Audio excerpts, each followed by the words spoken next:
Are you specifically asking us which events in the Ravenstein celebrations we will participate in, or others in Holland? No, specifically in Ravenstein. I've heard that Anton already told you something. I had a conversation with Anton and I explained him what kind of events that we were organizing. And I was just interested in what events are nice for your students to be at. Okay, yeah, there was something that we were told where our students could do some competitions and I don't know what it is, jumping, running or something. I don't know what it was exactly, but they like the idea of competing. It's just natural to their character.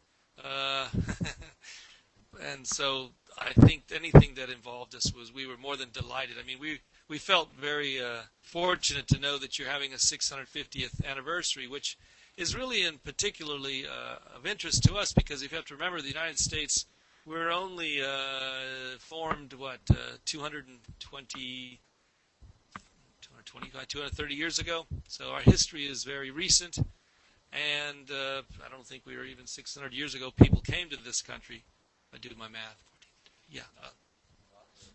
Not European now. We talk about China. We've got thousands of years of history. So I think it's what activities would they like to participate in? We're glad to be involved in anything that you think we could participate in.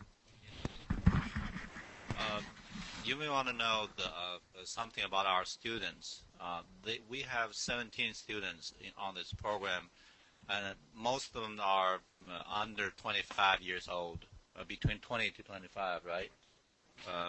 And 16 male, 1 female. So they're all young people. They like all this sports and competitions, anything outdoor and all those kind of things.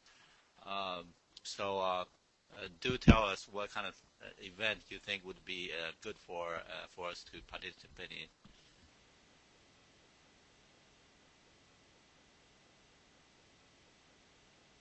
I have a question. The students, did they have anything to say about the place they are going to stay in Holland, or is it your choice to go here?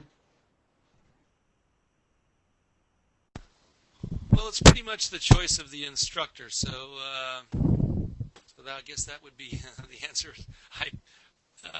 We had some talk about it amongst myself, Dr. Lu, Anton van Bakel, and Alfred Myers, and there was really this contrast. Do we try to stay in each town where we will move with all our belongings, or would it be better to stay in one town? And what I particularly liked is the way the Dutch use the public transport systems and bicycle paths, something that's very unfamiliar to our students here. So we knew that if they were in Ravenstein, to go to us, they could get on a bike. We know there's a bike rental place, and they would use the public. We're going to use public transport exclusively unless we have to rent something. Because as you know, our society, we'll go 1 kilometer and we'll get in our car and then we'll go another kilometer, come right back. And so this will be a nice shift for them. And Ravenstein offered that too. So I picked it. You have to remember that, we are restricted in our behavior here by, for one thing, you can only drink when you're 21 years of age. So some of our students are quite excited to be a little more free in the Netherlands. So we want to make sure you guys, whatever activities you give them, they're really, really tired, so they won't go out much later. They'll go to bed instead of out at night.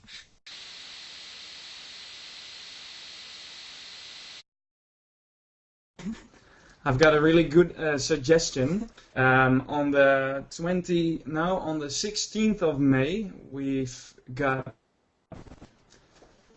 the Snacht on de Mecht. It's a tradition in Holland, a tradition in Ravenstein, where we, during Carnival, we drink a lot of beer, we have a lot of music, but we also eat snacht.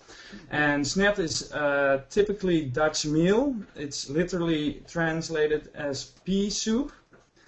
And I don't think they like it, but we like it, so they really have to try the snacht.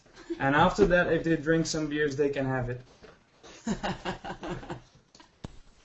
I like that idea. I like pea soup. I think Dr. Lu does too, Huanqing. I think that that sounds good. And maybe you can have them run like 4 or 5 kilometers too, so they give them burn some energy.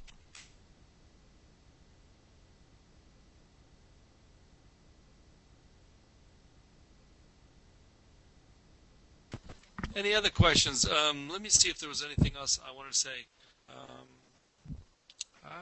You know that one of the goals that we have here is this is going to be an event where we're bringing students for the first time to Europe and to the Netherlands. And our goal is that when students come back from the experience, they're going to talk about it. We're going to do a little exhibition and publicize it. And we will hope that this will open their eyes to opportunities beyond what has traditionally been a very regional university and regional student. So our hopes, if we're really, really successful, 1 or 2 will decide to maybe study for 1 year or 1 semester in the Netherlands or go to graduate school there. And as you may know, Dr. Van Bakel may have told you, next fall, in September, we have 1 or 2 students from the Han University who are coming to stay here for 1 semester in our college. And we're looking forward to that. So this is a long-term goal, a step along the way for a long-term goal of building relations between both our university and Han and more generally people around the world, which is really the general theme of sustainability. We have to look out for the future generations, not just in our country, but all around the world. And that's a level of consideration that is much better practiced once people get to know each other and see how each other lives, and cannot ignore that any longer. So that's our long-term ultimate ambition.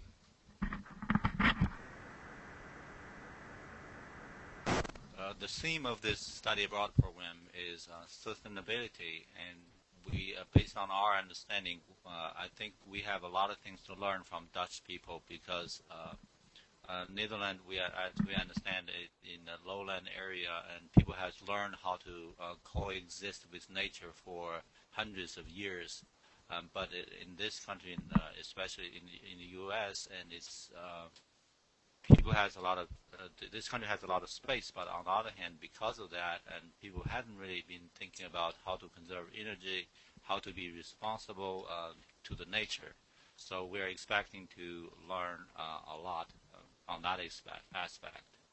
And one more thing to add to this, in a few weeks, probably 3 or 4 weeks, East Carolina University and Han University is going to sign a formal agreement in terms of student exchange, which means that our student can go to Han University and take classes over there and earn credit and come back and continue their study. So it makes it much easier for a student to come over to here to study and our student to go to Han University to study. It is a very important milestone in terms of the collaboration between Han University and East Carolina University. And I would add one last fact on that is the first time there was ever a collaboration between this university and the Netherlands was in 2004 when Anton van Bakel came as a guest speaker to a class that we had here in 2004. So you see this is 6 years in the making, and we're just real excited that it's finally come to fruition.